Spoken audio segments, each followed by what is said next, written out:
Welcome to Candidates Corner on LPTV, a production of the Libertarian Party and Libertarian National Committee. Joe Bishop, Henchman, Chairman. As always, John Gapso is running the big board. He's the one who brings you the fun graphics, the infotainment, as they call it in the news business. I'm your host, Pat Ford. As always, we have a few purposes for our show.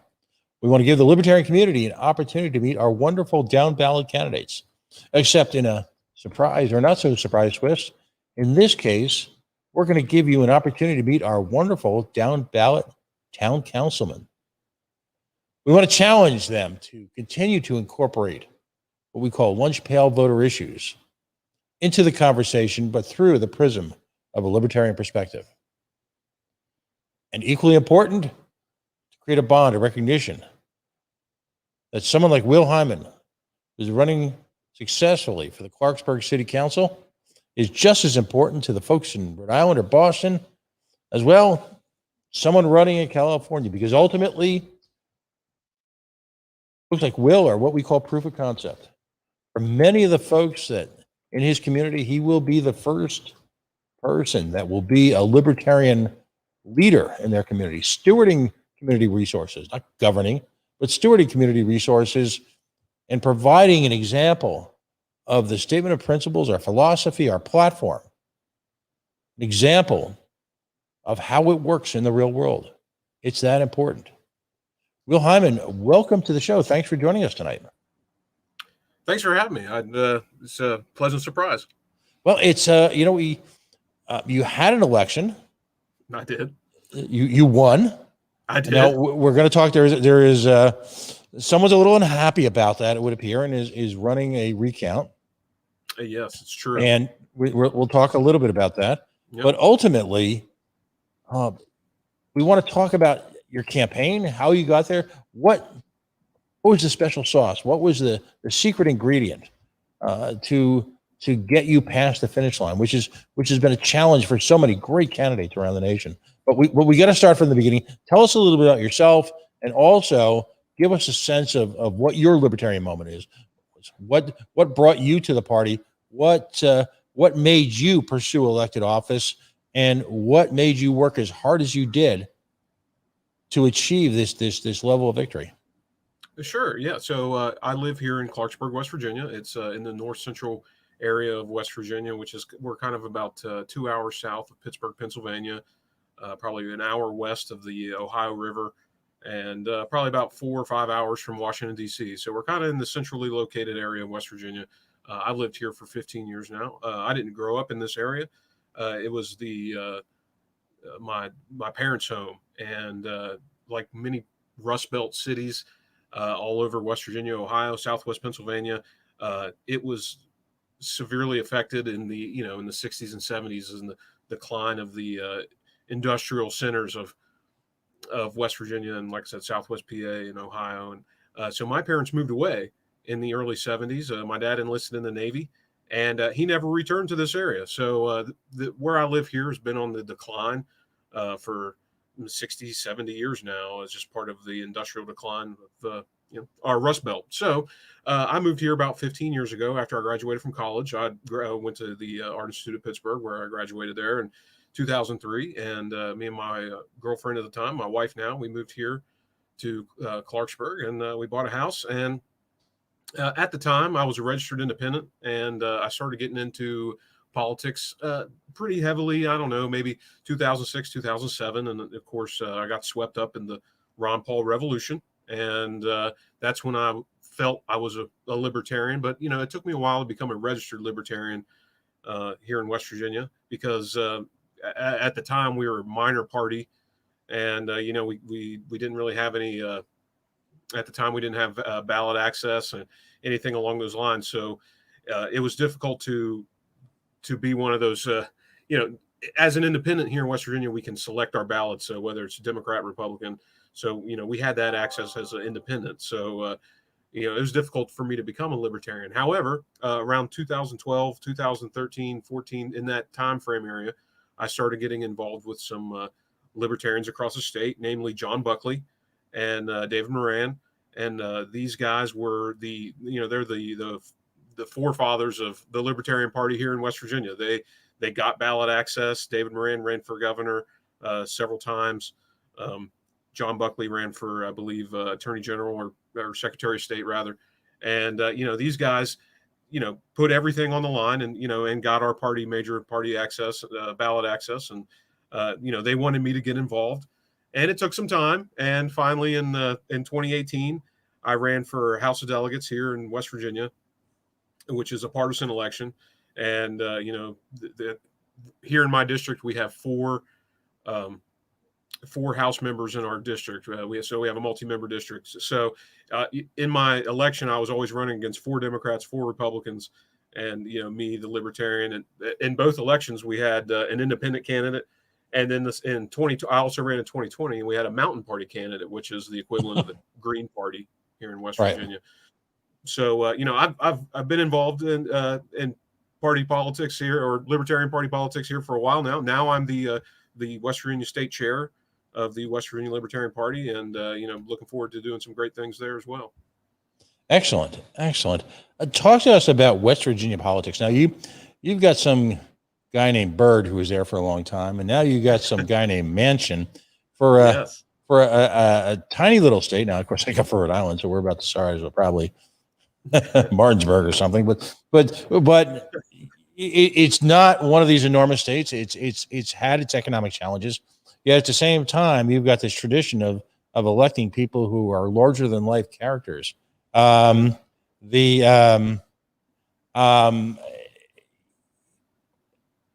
What is the overall direction of the state? Someone like Manchin has become famous as sort of this crusty conservative Democrat, but is he really? I think West Virginia, especially in the 20s and 30s, became heavily Democratic. West Virginia Democrat, Blue Dog Democrat, whatever you want to call them. These guys were moderate Union Democrats. They supported the unions, and that's how you got elected for decades here in West Virginia, and that's what propelled people to office like Robert Byrd and Jay Rockefeller and others who they supported the unions, and that's what built West Virginia. That's our area here in Clarksburg was known for its glass. It was one of the biggest glass producers in the nation, and it took a hit, when the unions left, and a lot of the industry moved west and then moved out of the country eventually. But it was always that, always the moderate union style Democrat that we've been known to have. What my parents consider Democrats and what their parents consider Democrats. Obviously, that's not the case anymore. However, in around the time of Barack Obama, the first 4 years of his presidency, his first term, the West Virginia was shifting. Obviously, I think it probably had something to do with the Obama presidency, the trend of the Democratic Party, as it went further left, and I think that's when Trump came in, I think that was it. I mean, and since then. My multi-member district, District 48, House District 48 here in Harrison County, West Virginia, had been Democrat-controlled for 60-some years. And then we slowly got each seat replaced by a Republican from 2012 to 2018 was the last time we had 2016 was, I think, the last time we had a Democrat in office here in our district. And now our Senate district, our West Virginia Senate district, has 1 Republican and 1 Democrat. And I'm sure he's biting his nails waiting for his term to end, because I think one of the young delegates, the Republican delegates, has announced his bid for state Senate. So it's just the red wave, as they call it. It's the Republicans are replacing Democrats. They hold the same values. They never really changed values. They've always been the almost conservative Democrat, moderate, not the Democrat Party that we know of today, or at least the far left portion of it. So it's definitely becoming Republican controlled there. What issues resonate with West Virginians right now? I mean, we're in this curious time when we're immediately post-COVID, at least in most of the country. is there a COVID hangover? Have in states like West Virginia, where there was a particularly high level of outrage, apparently at government overstep, is that been forgotten in the what I call the short-term attention span of theater of American politics, or do people still hold those issues dearly? When it comes to COVID, I think most West Virginians are over it. I think one of the biggest issues at the beginning was the fact that our population is older. You know, we have one of the oldest states in the union, West Virginia is, and I think it affected a lot of people on the onset. You know, when it first started happening, but slowly, I think there's a lot of the younger people here in West Virginia were over it. There's a growing liberty movement here in West Virginia that's outside of the Libertarian Party. That's anti-lockdown, anti-mask, and that kind of surged over the fall last year and into the election cycle. And I think a lot of people were over it. But I think for the most part, the main issues are jobs in southern West Virginia. It's coal. Infrastructure. People want the roads, people want the bridges. People want their potholes fixed, and that's that seems to be the number one issue. Outside of there's always some sidebar issues that always come up during the legislature time, mainly with school choice and other kind of Republican conservative platform ideals that that seem to surface every single election cycle. But mostly, it's been infrastructure and to a certain extent schools and school choice. How about in your town? Let's talk about your election specifically. What drove people to the polls? And it's an interesting time of the year. Was this a special election, or what precipitated?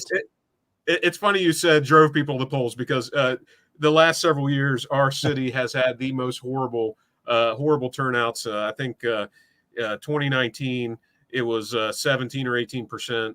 And I think it got around the same time. Unfortunately, the difference was that in the 2 years between the elections, the municipal elections, we actually lost nearly 3,000 registered voters in the great shrinking state, I call it, of West Virginia. We lost nearly 3,000 voters. However, about the same number of people turned out to vote. So again, it's not a huge turnout, and that kind of segues into this portion of it. Our elections happen in June, usually the first Tuesday in June for the municipal elections. However, there were several charter amendments on the ballot this time around, and one of those ballots moved the municipal election to coincide with the May primary election on even years. So that's going to hopefully boost turnout going into the future. That was something that I actually campaigned for in 2019 when I was running, was amending a lot of things to the charter that would help our city, help voter turnout, add initiative referendum and recall, term limits, amongst other things. And all those charter amendments passed overwhelmingly, which is great. So that's the reason that the turnout is typically so low. It happens on odd years on the first Tuesday in June. So it's always had historically a super low turnout. Now, your part of your campaign had to have come in I'll call it the heart of the second wave of COVID. Tell us when you announced and how you were able to campaign during clearly one of the great political challenges of recent American history. Yeah, well, see, I like I said, I ran for council in 2019 as well. I ran for House of Delegates, Clarksburg City Council, then House of Delegates again in 2020, and then I kind of stewed about running for Clarksburg City Council because I was just kind of fizzled out. But there were some incumbents that were not planning on running, and some other issues that were popping up, and I was like, yeah, this could be my time right here. So I immediately went into looking back at what I did and didn't do in 2019. And one of those things I wanted to do more of was door knocking. And of course, now we had the COVID issues going on. And, as I mentioned a little bit ago, I think for the most part, a lot of people are over it. And, I decided from the beginning I was going to knock doors regardless of of where we were at lockdown wise or mandate wise. I was going out to meet people and knock doors because that's what I felt again in 2019. I just didn't do enough of, and I got 5,000 door hangers, and Wow. I handed out I believe 3,500 of them, so I had about 1,500 or so left. But I met people. Very, very, very few people were scared to open the door. Everybody wanted to talk. Everybody wanted to know a little bit about me, what I was doing, where I stood on certain things. And honestly, by mid-May, I was cruising. I felt really good. And I think that's what put me over the top, was just getting out there and knocking doors. A lot of the other candidates did not do it. There was one other candidate I'm pretty good friends with, and he realized, from what I understand, is some people told him that Will is out there pounding doors. You have to go pound doors too. And so he got in the game, and me and him finished very close. He finished third. I finished fourth in that race. And I think it made the difference. I think that's what it was. And I think that, again, stems from the COVID fatigue. People just wanted to be out and talking to people. And maybe, Right. That's what it was. Well, and there's a connection that you make. Now, again, you're no stranger to your community. Talk about your community involvement, both in terms of electoral politics and just as someone who's got a presence there. Yeah. So in 2018, when I first ran for House of Delegates here in West Virginia, which is obviously a pretty big election, that's thousands of votes, and I kind of knew going into these West Virginia state races that my chances of winning are very slim. However, it's more of a getting out there, offering a different solution, to what's happening in Charleston. And every time I've went out there to do that, I've gotten 2.5% of the vote, which is I feel that's good, for somebody like me who's running on a shoestring budget. Well, when I started that in 2018, people reached out to me like, well, you need to get involved in different parts of the community. So that's when people started, again, reaching out to me, inviting me to do things with them. Clarksburg Community Action is a great group. We go out every week. We pick up litter. We organize different events, and it's just a great site in the community because we bring in a whole bunch of volunteers. We have green, like, roadside vests, and we go around to every community and we pick up litter on a weekly basis. And again, it's been a great resource for the city of Clarksburg, and it's also been a great tool to anybody who's looking to campaign for any office. Get out there and find these organizations, be a part of them, because they will help you win elections. At the same time, doing good things for your community. It's part of the missing pieces of people's campaigns. They don't realize that they're missing. It's you got to be involved in your community. You're not just going to hand out door hangers and have a website and post on Facebook. If you're not doing anything with people in the community, they're not going to support you at the polls. In fact, there's almost a resentment that I've seen in municipal elections where if you run for office repeatedly, yet at the same time you're seen once every 2 years or 4 years, depending on the office, there's actually blowback, isn't there? Yeah, I mean, I think so. It's you gotta be giving back to your community in more than just at council chambers or at the state house. You have to be out there doing stuff. And that was an important part for me because, as I mentioned, my parents moved away from this area in the 70s, and again, they never came back to this area.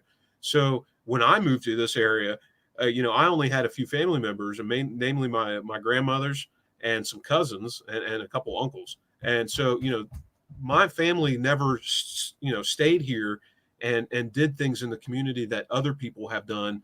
And people, well, who are you? And they would specifically ask me, well, who are you and where did you go to school at? What high school did you go to? I'm like, well, I didn't graduate from high school around here. So, and then, or they would ask me about a distant cousin of mine or a great uncle, like my grandfather's brothers, well, how are you related to this person? And that's that's West Virginia politics right there. It's not about where you're from, but it's like, instead of asking, well, where you're from, they want to know, well, do you know this person? Or do you know so-and-so's brother? That's how they gauge their relationships here. And it's a different aspect of politics, but I had to break that barrier Mhm. And that's the only way I knew how, is to get involved in the community, meet people in my community, and then the same people that I would meet on the campaign trail would ask me, when I'm not running for office, and they say, "Are you related to so and so Hyman?" And I'm like, "Yeah, well, that's my uncle, or that's my great uncle, or and they'll, oh, okay, so what a few months later, or a few years later rather, depending on when, I'd knock their door and they would say, "Oh, you're so and so's boy," or you're related to so and so. I went to high school with him. I graduated from high school with him in 1966. And that's how I built relationships, and it I think it paid off, honestly. Now, one of the fun parts about this job is that I get to read. I'm a newspaper guy. I love newspapers. Yeah, that Sure. officially makes me a boomer. Yeah, these wretched hands have had ink running down them for generations now. Yes, I even read printed newspapers. Good. I subscribe to printed newspapers, but one of the things is reading the local newspaper. Now, I had never heard of a paper, and I've heard of all of them, called the Exponent Telegram. Yes, that's it. So what? Just explain the Exponent part. Is that a community or?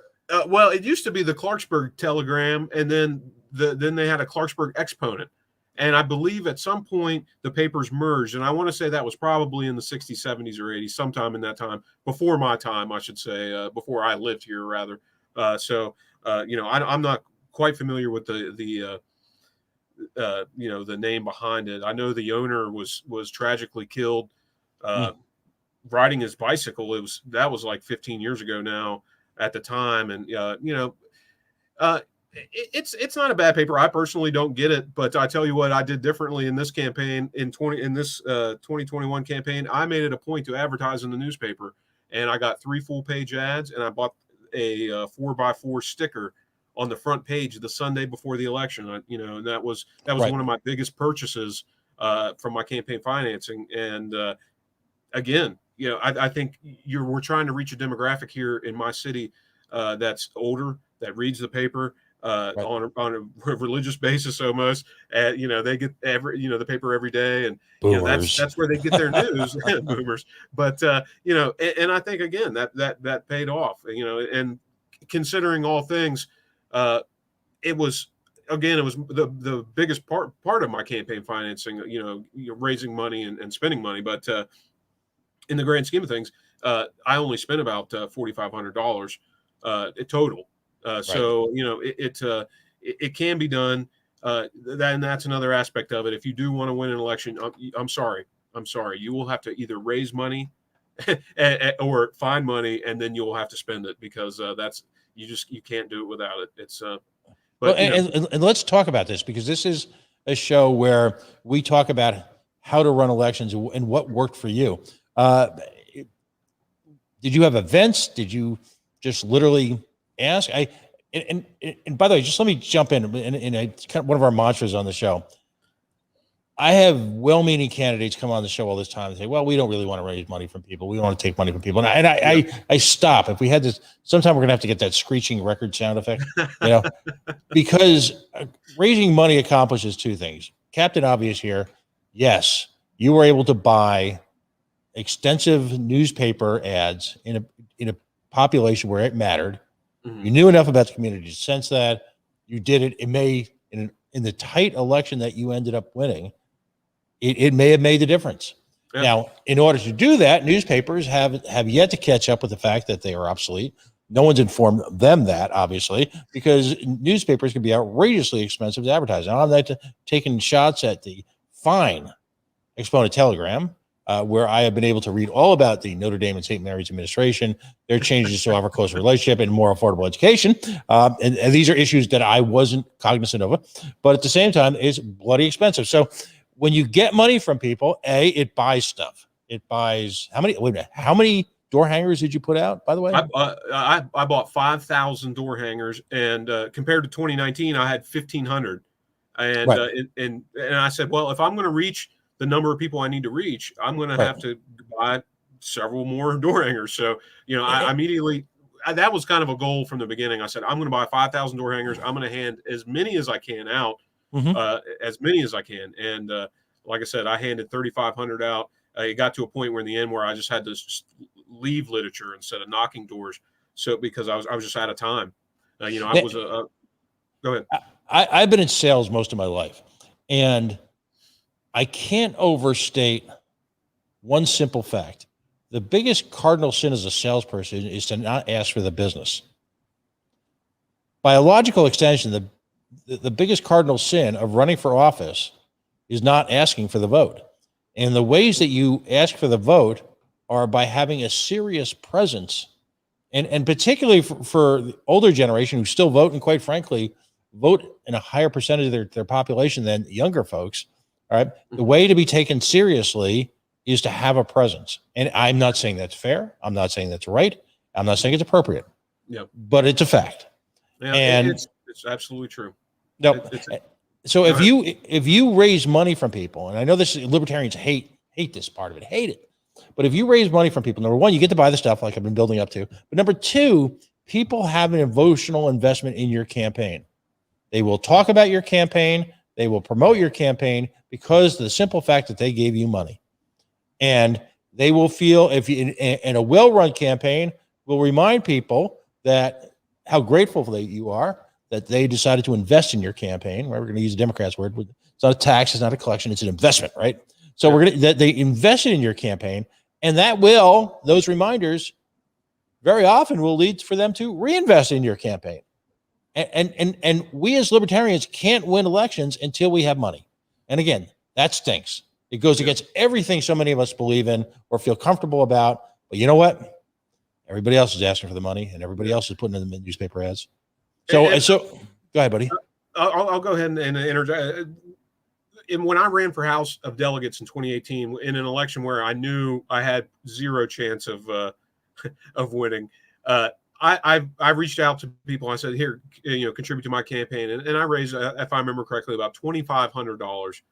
And of course, I lost that race for a state House of Delegates race.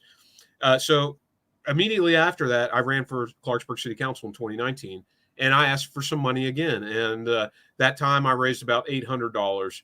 And I didn't lose. I didn't win that race. I'm sorry. I came in 7th out of 14th in that race. However, I felt I did fairly well, right, considering, again, I was just coming off the loss for House, and I went out there and met people, and it was a little surprising for me. So I kind of stuck with it. I ran for House of Delegates again in 2020. I didn't even ask for money in 2020, and I followed that into 2021 for Clarksburg City Council again. And again, I didn't ask for any money. However, people reached out to me, excuse me, and donated money to me directly. It wasn't much. A lot of this campaign I funded myself because honestly, going back to the whole point you made about asking for money as libertarians, I found it kind of difficult because I'd been running almost a perpetual political campaign for the last 4 years, right, and unsuccessfully. And so I realized, I was like, look, it's time to pony up the money, because that's another thing you have to realize you have to do. If you want to, I suggest if you really want to make a run for something, you have to match your donations that you get. If you say you get $500 from somebody, I strongly suggest if you have the money, put the money into your campaign and tell people that. Tell people, if you raise me this money, I will match it, and they'll take you a little bit more seriously. That being said, I didn't ask for money in 2021. That was a lot on me. Although some of my family did donate, a couple friends donated. So, you still have to do it. If you've never done it before, you have to ask for money. But I think my situation was a little different. Like I said, I'd been running perpetually, and I just said, look, I'm going to put the money down. I got, if I'm going to be serious, I got to do it. And that's what I did there. What role did your local affiliate play in your campaign? Well, that's a good question. We don't really have. We have one statewide affiliate that's ran by Dave Valente in the Eastern Panhandle, the former chair of the Libertarian Party of West Virginia. We don't have one here, although I have several friends from the Libertarian Party of West Virginia, several registered libertarians that I've confided in for the last several years. Joe Second, Rusty Holland, he ran for U.S. Senate here in West Virginia several years ago against Joe Manchin and Pat Morrissey. So, anytime I had an idea, anytime I had an issue with something that I was thinking about, I would bounce it off them. I'd bounce it off my wife. I'd bounce it off other friends. And, that was kind of my network. Whenever I needed help, I would reach out to the, members of the state party that I knew and trusted and confided with. And, I would send them a video to have them look at the video. I did that a few times. And just talk about different things that I need to do. And they've been there the entire time, the last 4 years, not just this campaign, but the last 4 years. These people are great. They support me, and that's how I got there. That's a big part of it. Folks, if you're just joining us, you're watching Candidates Corner. Will Hyman ran a successful campaign to be the Clarksburg, West Virginia city councilman. He's joined us, and we're talking about all the variety of the aspects, the issues, the challenges of running a campaign like this. Now, in Clarksburg, are you a ward or a district city council person, or are they all at large? They're here in Clarksburg, they are all at large, and of course, it is a nonpartisan election. And so, again, but everybody knows, don't they? Yeah. Well, so there was also 5 big charter amendments on our ballot, which passed overwhelmingly in this election. So we had initiative, referendum, and recall, which allowed us to petition and recall our elected council people, and that was huge. We also included term limits. That was big. So now you can only run 2 consecutive campaigns. Then you can take some time off and run and come back and run 2 more. Then we also included a changing of the election date to coincide with the May primary election that happens on even years. So the next election here in Clarksburg will actually happen on an even year in May, and should be the presidential election. So turnout should be big, and that's a huge dynamic in this election. Right. That if you can get elected to Clarksburg City Council with 700, 800 votes or less, in my case 517, I guess. If you can and be on city council for a city of nearly 15,000 people, that's a huge game to play, especially, that's when it comes down to, your notoriety and your popularity. So, now you have the fact that, there's going to be thousands of people voting in the election. That's going to be big. I think that's going to be a big game changer for a lot of people in these elections. They also added a direct election of the office of mayor. So I believe in 2026, the mayor of Clarksburg will be elected, an elected official. It'll be on the ballot. So that's another big dynamic in this election, because right now the council actually selects the mayor as kind of a chairman of council. So that's how that works now. That's about as old school as it gets. That gets back to the representative town meetings and things that were really at the birth of this country. So your win, what was the spread between number 1 and the last guy in? Nearly, I think it was nearly 300 votes. Wayne Worth was the winner. He was there he is, Wayne Worth. He won. I believe he had 800 some votes. The second place candidate was Jim Malfrageau. I believe he had 640 some votes. And then third was Jerry Riffle there. He finished at 522 votes, and I finished with 517. Wow. So they right now, just to introduce a little wrinkle here, the individual behind you is essentially, when I say suing, they're petitioning for a recount, correct? Yes. And so that could particularly impact not just you, but also the gentleman above you, who was just a 5 vote difference. So this is really, when does this all expect to transpire? Thursday at 9 a.m. council chambers. Like I said, I've paid the bond. So, and it works in a really silly way too. I don't know if it works like this in anywhere else, but so if you want to recount, you place a $300 bond, and basically, if you initiate the recount, you can select what precincts you want to start with and what order you want to recount it in. And, then you can have the choice to continue, if you don't get the results you want within those. So Mr. Imperial, who initiated the recount, he's going to count a certain number of precincts first. And if he should get those 35 votes within the first couple precincts or in the first 6 precincts, whatever, he can stop the recount and claim victory. Me and That's interesting. yes, exactly. So me in 4th place, I have to pay that bond. So I have the right to reserve to continue the recount. So, if he stops the recount early because he pulls ahead and would be declared the victor, I have to say, no, continue the recount. We have to keep counting. So, yeah, it's unfortunate that it works that way, but it's kind of the way you have to play the game. I would hate not to pay that and then lose because, right. I didn't have the right to stop the recount or restart the recount, rather. I was just say I thought hanging chads was bad, but that's and is this a machine election or are people literally checking off? Yeah, these are paper ballots, and it's and this is an interesting. This literally happened in 2019 in the same election in 2019. I also ran for city council in that race. So that time there was 3 candidates, the top 3, because it rotates 3 and 4. Anyway. The top 3 candidates, the 3rd place candidate was ahead by 30 or 40 votes. So I think it was 40. And they went to canvassing, which happens the following Monday after the election. And basically what they do is they count the ballots and compare them with the number of people who voted. And they compare them with the number of stubs that they have from the tear sheets, I guess, from the ballots. And so what happened was in 2019, when they started that canvassing, they realized that 40 of those votes belonged to another candidate in the race who finished like fifth or 6th, if I recall correctly. Unfortunately, it wasn't me. But anyway, they moved those ballots over to this other candidate, and it brought the race between 3rd and 4th to 3 votes. So the 4th place candidate got a recount, and it ended up being a tie.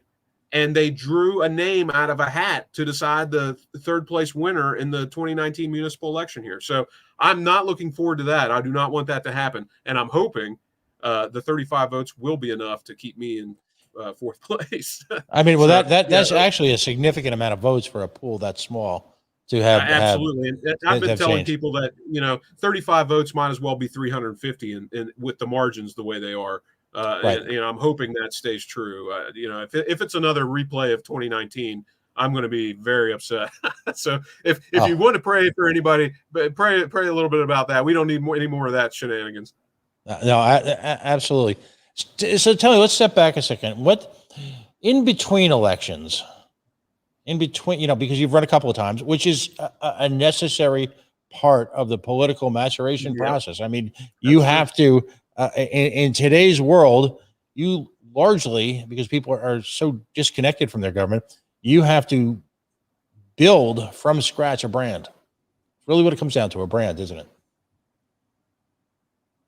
Yeah, it is. And, it was nice to have a lot of the resources I had from 2019 into 2021. For example, I had all my yard signs with the exception of about 10 that I lost in 2019. Had all that. I had some large banners that I had made up in 2019, but unfortunately I didn't even get to put those out. So, that didn't really hurt me in the end. So, I had all my yard signs.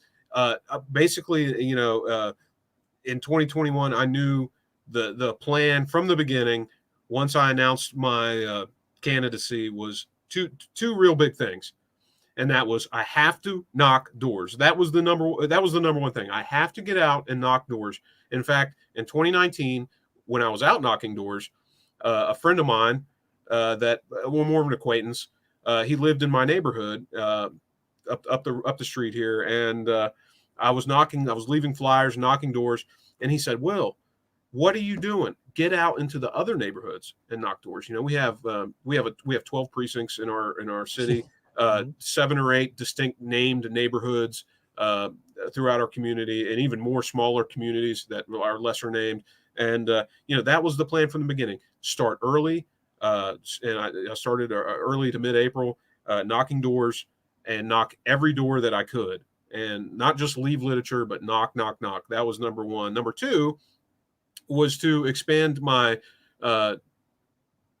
presence on Facebook beyond just post. In 2019, and even in my other house races, I would post something, usually an image, and maybe a little comment of what libertarianism meant or what I wanted to do for the city in my municipal race. This time, I actually produced a video, and the goal was to put out videos for everything I wanted to talk about. So I ended up producing about I think it was 6 videos in total, each one of them 3 to 4 minutes long, and where I talked about the issues here in Clarksburg. And I think that was well received too. I had thousands of views on these videos. One of them had nearly 4,000 views. So that worked out really good for me, because a lot of people that I had never met before, reached out to me and said, "Hey, I really like what you're talking about in these videos." Mm-hmm. And, I want to, I want to vote for you. And these people I'd never met before either. So it was great. And I think that the door knocking with the increased video presence, I guess, multimedia presence, whatever you want to call it, that's what did it for me. Because like I said, I'm a relative nobody in this area, with the exception of the reputation I built in the last, like I said, 4 years. The other opponents, candidates, they're all great people, but they have huge reputations, and they've done great things for the community. So I had to get in there and make a name for myself, really. Video is such an important component now of any of these elections. I've seen the evolution. Radio sadly can be affordable, but just doesn't carry the weight unless you've got a local radio presence per se. Where I happen to be in Rhode Island, there are a handful of talk radio shows that are heavily listened to, very political, and they're a great place for candidates to go. But that's not true in most of the country. Newspapers, as we mentioned, have diminished. It's all about delivering videos. This effort that we run here, we just did our first TikTok with an individual to challenge a statist attorney general who has gone 2A crazy. And it's interesting. It's gotten, we're literally starting from scratch, but TikTok has got the real potential to deliver hyper short, blunt messages to a younger population that doesn't have the attention span for a 45-minute wonky video. I always felt going into it too, and this was part of the thought process I had, is like, I gotta make videos, because just posting, for one, it's got to be an image of something. You can't just post a big wall of text on your Facebook feed as a candidate and expect anybody to read it. I saw several candidates do that this time around. In 2019, I kept it short, I kept it brief, and I would always put an image in there. But I never shot a video, because I'll tell you why. Because I felt like I was a goon. I'll be honest. I hated myself in video. I hated talking publicly, speaking publicly, and I'm kind of still working on that. But the video allowed me to really say what I wanted to say. And what I did was, and if you go through and watch my videos, if you have, you'll notice the progression of the quality got better and better for every video. Is because I started off with my a piece of paper I read from a script. So then I got I got a teleprompter app, and I started reading from a teleprompter. I got a microphone, so you could hear me speaking on a microphone. Right. And it just, every video I did got better and better. And I felt like I was really doing well in that format. And so it's something you have to do, even if you're embarrassed to do it. You got to get over it, because should you win an election, you're going to be on the news. You're going to be quoted, saying things, and it's something that you just have to get over. I wish I would have got over it in 2019, and then maybe we could already be having this conversation. But it's you bring up a valid point. Everyone develops a stump speech. I'm sure you had some type of stump speech. Absolutely. And that's an evolutionary process on 2 levels. Number one, the material, because you're taking cues from the audience as you deliver the stump speech, and much like a stand-up comedian, some days you're great and other days, oof, hey, you're killing it or getting killed. And so it's clearly an art form, and it needs to be practiced, and needs to be practiced over and over and over again. And as great as it is to stand in front of a mirror, because they always tell you, when you're talking to folks on the phone trying to raise money, have that mirror in front of you, so you make sure you're always smiling because it conveys in your voice. But ultimately, it's out in the field where you're going to develop that speech, and attributes of it are going to be in your subconscious. How you deliver it when you're outside, how you deliver it when you're in front of a group of folks that might be more religious. It all matters. Yeah. By the way, Mark Davis has been asking some great questions as we go along. Some of the best questions that we've had really in the show. So thank you, Mark. Actually, John just brought one of them. Mark asked, how would you describe what you learned during this campaign? I mean, how much did you learn on the fly? Well, again, I think it was a process that I've kind of streamlined or sharpened over the last 4 years. And running in a partisan election and running in a nonpartisan election, it's two different things. Although you're still doing the basic same things as far as selling yourself, I guess, or campaigning, telling people about your platform. What I really streamlined the best, I think, was meeting people and telling people who I was in under 30 seconds. I could tell you who I was, where I lived, and what I wanted to do for your neighborhood and my neighborhood and your friends and your families and your neighbors. That was the most important part of my campaign, obviously, in a municipal race. Public safety in my city is probably the number one priority, followed behind maybe jobs and opportunity. But public safety, we have an elderly population. Those people are concerned.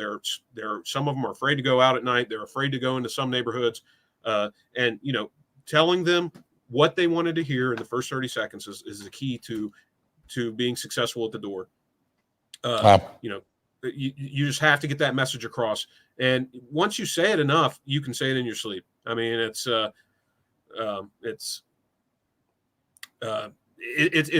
comes naturally. So let's see, how would a candidate get voters to not vote straight ticket? Well, is straight ticket still a thing in West Virginia? They got rid of that. I want to say that was like 2012. That's when it was either 2012 or 14. The Republicans finally took control of the West Virginia State House after 84 years of Democratic control. The Republicans took over. One of the first things they did was abolish straight ticket voting. Basically, what it was two buttons at the top of your ballot. If you wanted to vote straight ticket Democrat, you cross that ballot, you cross that out, and you wouldn't have to fill out your ballot. So, in the partisan races here for House of Delegates, it's difficult. Obviously, no one wants to hear about a Libertarian when you're a Democrat or a Republican, especially if you've been voting that way forever. But trying to get that message out what you got to do is first you got to find the Libertarians and go visit them personally. That's what I did in 2018. I had a list of all 270 registered Libertarians in Harrison County in District 48. And I went and visited as many as I could and talked to them personally and, got that vote hopefully from them. And, I think being a Libertarian, being another party on the ballot, whether it's independent or Mountain Party, which is, like I said, the equivalent of the Green Party here in West Virginia, some people will vote for you and they may not even know you. They may, they may not even know anything about you, but because you're not a Democrat or Republican, they will give you that vote. And so you will always get that number, whatever number it may be. But trying to get people not to vote straight ticket, especially when you have a multi-member district like I do, is difficult. So it's all about relationship building. You got to find these people and you got to get them to vote for you. That's I'm sorry, that's what's got to be done.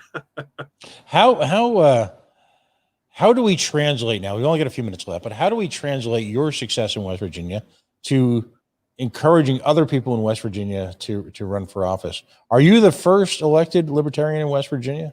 No, sir. That honor belongs to Joel Davis from Payton City. You probably know Joel. He's a big time Libertarian. He works with Matt Kibbe and Free the People. He was actually the mayor of Payton City, West I believe Excellent. It was a nonpartisan election as well. He was the first.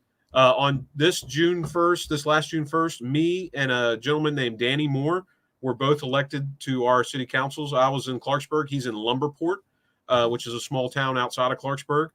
So we had 2 Libertarians on that day on June 1st. And then this last Tuesday, we had another Libertarian elected. Austin Lynch was elected in Stonewood, which is another small town outside of Clarksburg. And so we actually have right now 3 elected Libertarians in West Virginia, and they're all in the same county. So it must be something in the water.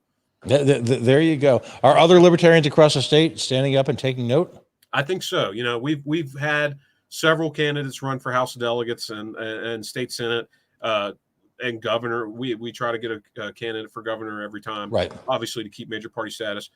So you know, we do have Libertarians all over. They're trying to get in these races. Obviously, there's not a lot of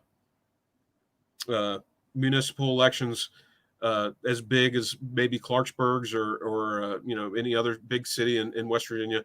I think we're maybe the 14th or 15th largest city in West Virginia now. Maybe higher than that. I honestly can't remember at the top of my head. But you know, finding these people is what we need to do. And you know, as the chair of the Libertarian Party of West Virginia, I want to reach out to anybody in West Virginia who wants to run for a partisan or nonpartisan race and help them get on the ballot and hopefully help them with what they need. You know, with the years of experience you had right now, how important do you feel it is to start out at either the city council, the board of ed, or water board level? Absolutely. You know, I mean, in a sense, and I certainly don't. I don't want to diminish any of the efforts made towards higher office because they have ballot status implications. There's name recognition. There's all sorts of wonderful things when people run a principled Libertarian election.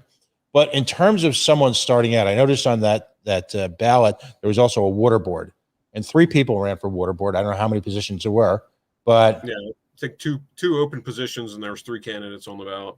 Right. So it gives you, and I always give homage, if you will, to the Moulton maneuver up in Pennsylvania, but that's where you build the brand, isn't it? I mean, absolutely. You know, I think they're the most winnable elections, that's for sure. And you know, it's obviously you have to have a genuine cause for concern or you know, to run for office. You know, I don't encourage anybody just to run. You know, if you feel that you can do good at City Hall or the water board or even dog catcher, you know, get out there and do it, because you know, if you feel that you can do it, you know, it should never just be about you know, trying to do it because you can or you know, because of, you know, your party affiliation. You know, you know, try to keep that down on the down low if that's what you're doing. You know, make it a genuine effort to get out there and really do it, because and I agree. The lower the level, the more winnable the election is. You know, I knew honestly going into this election I could win this election with over 500 votes, and I did. You know, and it played out almost exactly how I thought it was going to play out. You know, unfortunately, I went into it and I knew that, hey, I may not win this race, but I know I'm going to be very close. I'm going to be either 4th or 5th or 6th, and you know, I ended up being 4th, and it took 5 or 6 precincts for me to even place, and I was 3rd place for a while, and then I fell back down to 4th. So you know, you got to start small. You know, even these state house races are. You know, I could see maybe if, and we're going to be looking for you guys. If you're in an unopposed district where there's only one candidate on the ballot, Republican or Democrat, call me, message the Facebook page. We will get you on the ballot, whatever it takes. You know, just don't be crazy. That's all I ask, please. Well, there you go.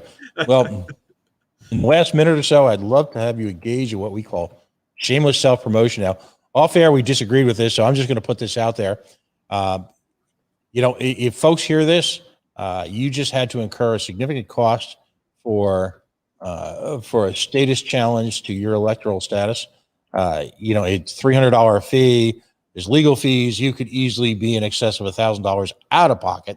If folks hear this show now, tonight, or this week, or going forward, how can folks contribute to your efforts, given the tremendous personal investment, not just in time, but in money and in resources, and an opportunity to salute your success in engaging what I've said so many times on the show is one of the single greatest sacrifices folks can make for their community, which is to run for electoral office. The time, the money, the time away from family congratulations, you won. And now even more time away from family as you actually engage in the level of stewardship it takes to run a community in America in 2021. So give out the website. How can folks donate? How can folks reach out? And eventually, you know, we get past this next little speed bump in terms of a count. Prepare for probably a pretty heady fight for re-election, if in fact you choose to stay, you know, to go for that office. So with the recent charter amendment, I'm going to have a 5-year term instead of a 4-year term, and that 5-year term should dump me off into 2026. And you know, I may consider a run for House of Delegates again at that point, but you know, I don't know. We'll just have to play it by ear. But you know, obviously, I'm going to incur some legal costs for this recount. I'm hoping it's not more than $2,000 or so. If you feel that you have to contribute and help me out with that, just message my Facebook page. It's Hyman for Council, facebook.com, Hyman for Council, or you can email me, willhyman@gmail.com. And, you know, I can shoot you a link for PayPal and you can help me out that way. I would appreciate it. It's not necessary, but if you absolutely feel like you have to help me out, I will accept it. So, you know, again, Hyman for Council at facebook.com or willhyman@gmail.com. Just email me. I'll hit you with a PayPal link. Great. Well, listen, Will, again, congratulations. Best of luck with this whole recount thing. Yeah, I'm hoping it goes smoothly. We're pulling for you because now your next focus, obviously, is bringing to a community. It sounds like a wonderful community, libertarian values, and we've seen through dozens and dozens of elected officials in the last year or two, hundreds actually. We've seen the impact, the sort of instant effect that libertarian values can have on a community as folks understand that, well, the government need not be an answer to, well, just about anything. That community spirit mixed with volunteerism, mixed with a sense of duty, if you will, can easily replace this clinical detachment we now have from our government, where so many people feel, I think somewhat justifiably, they're writing these big checks, so damn it, government should do something for them. Perhaps moving back to a time when people volunteered for positions as opposed to the expectation that you would hire someone who would then hire someone who would then hire someone to create a department and then a way of life. And then ultimately, the worst thing of all, they hire a press secretary. So, you know, I really congratulations on all of that. And I think you're going to bring a hell of a message to the people of West Virginia, both at the state level in terms of the party level, but also as someone who obviously cares very deeply about their community. So thanks for joining us. And at some time in the near future, we have to get you on our affiliate program because that's what we do too. Great. Sounds good. I appreciate it. Thanks for the invite. All right, buddy. Have a great weekend. You too. Thank you. Folks, you've been listening to Candidate Corner, a production of the Libertarian Party and Libertarian National Committee. Joe Bishop Henchman serving as chair. As always, John Gapso on the big board. He's the one who brings you all the fun graphics and actually gets things going here. I've been your host, Pat Ford. It is a singular honor to spend a night or two a week with you discussing electoral politics, giving a forum to showcase our great candidates and, well, now our great elected officials across this nation. For those of you who have doubts, the future is now. I predict, as I've done on so many evenings, that the folks that you're meeting tonight and have met other nights are our future mayors, our future governors, perhaps our future congressmen, men, women, senators, all of that. We have the bench. Now it's just a question of capitalizing, if you will, on their hard work and the local community's hard work so that we can take this success that we're seeing in pockets around the country, bring it home to your community. Monday night, Gilletta Jarvis, she is the chair of the Libertarian Party of New Hampshire. She'll be joining us as we talk about affiliates, the work involved in running a local affiliate and a state affiliate, what New Hampshire has done to be successful, the challenges that New Hampshire faces. We'll talk about all of it. Monday night at 9 p.m. right here, the Libertarian Party Facebook page, as well as YouTube. If you're a YouTube person, we do play live on YouTube. Folks, have a wonderful weekend. Stay safe, be free. We'll see you Monday night.